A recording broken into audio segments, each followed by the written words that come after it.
Welcome back, everyone, Yep. to another episode of Teak and Mead. This one is a special episode, namely because this is technically our 50th actual tasting episode. Yeah. Well, And- because the bottling one is like it's part of the two-part series that I had mentioned.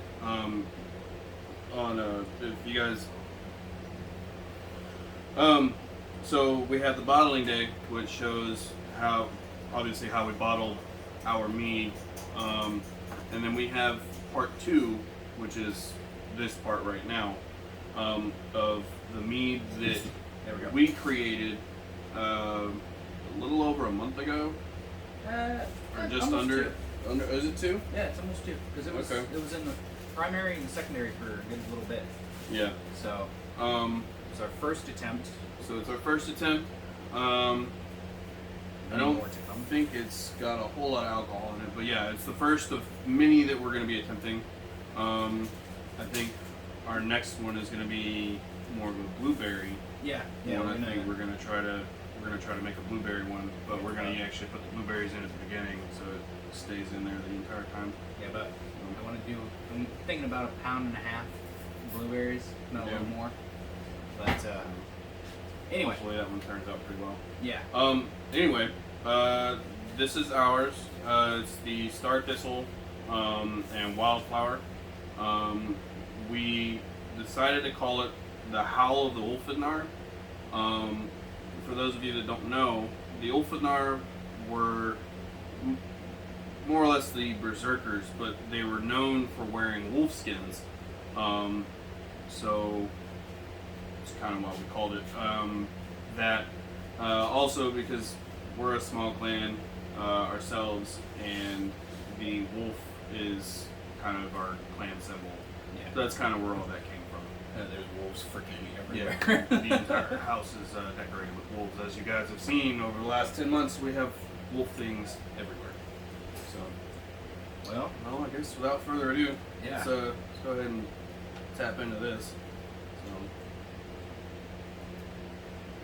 it's got more of like a beer smell, like a yeasty smell, but less hop, like, no hops. Of but course. no hops, obviously, yeah.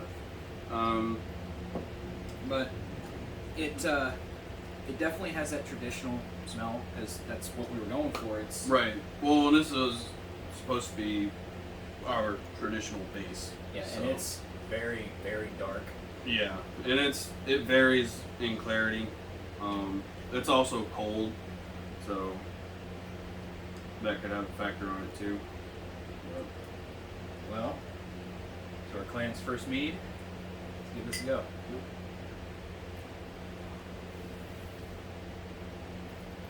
Ooh, It's extremely sweet. that's very sweet. That's probably sitting. Yeah, we're probably not even in double digits for alcohol yet. Yeah, no. So we gotta, It's probably somewhere around like maybe 3 or 4, if that. so we got to figure out how to bump that up a little bit. If you have any suggestions, let us know. We did look into a different yeast that we're gonna give a try. Well, so you said we were going to look into getting was a double bubbler. Yeah. It did blow the airlock at one point, but I don't know how much that would affect it. It was only off for like 10 minutes. It might be a little higher. Think so? That mid-level bite, Yeah. it's a little stronger than, because we've had some that were in the 5 range. Yeah. So maybe we're sitting closer to the 8 range. Maybe. We need to figure out how to test it. Well, we won't be able to with this batch because we didn't take the measurement at the beginning.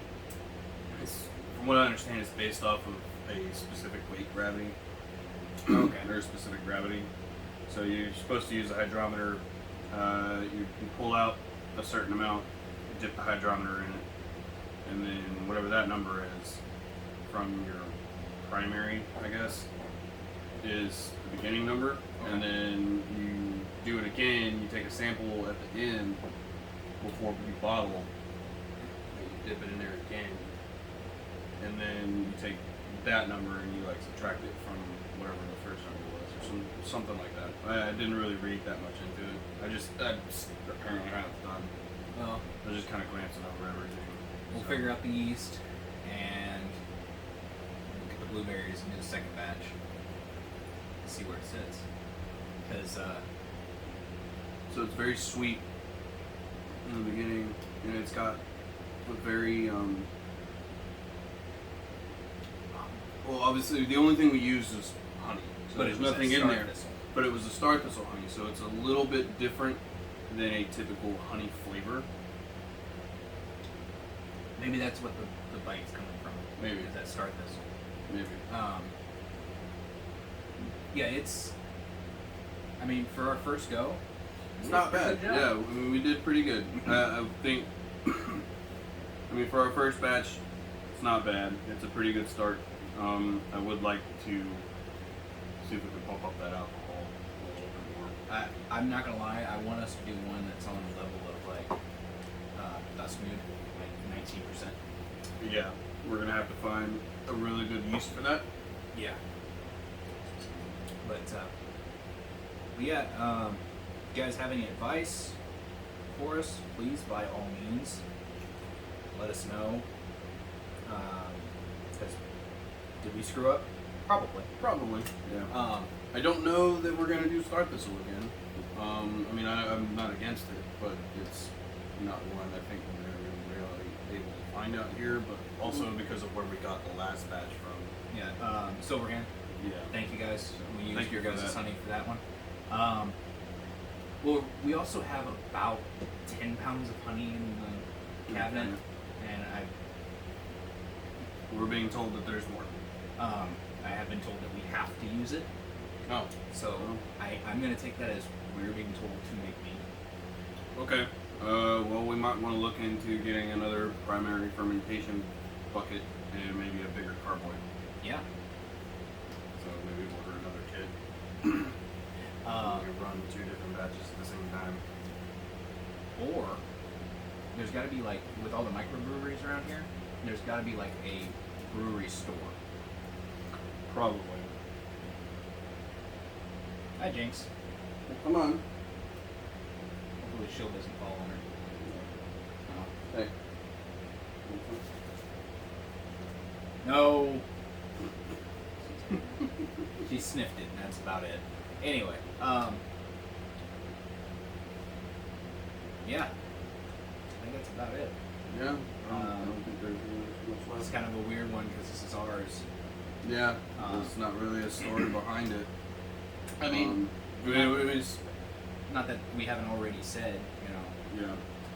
Definitely not. we deployed together, we deployed together, we worked together, and then we started drinking together. Pretty much. Yeah.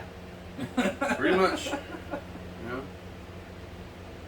Well, here's to a first successful batch for what's will eventually become Creepy Cabin Meadery. Yep. Well, as always, Be great to one another. drink responsibly. Let's go. Skøl.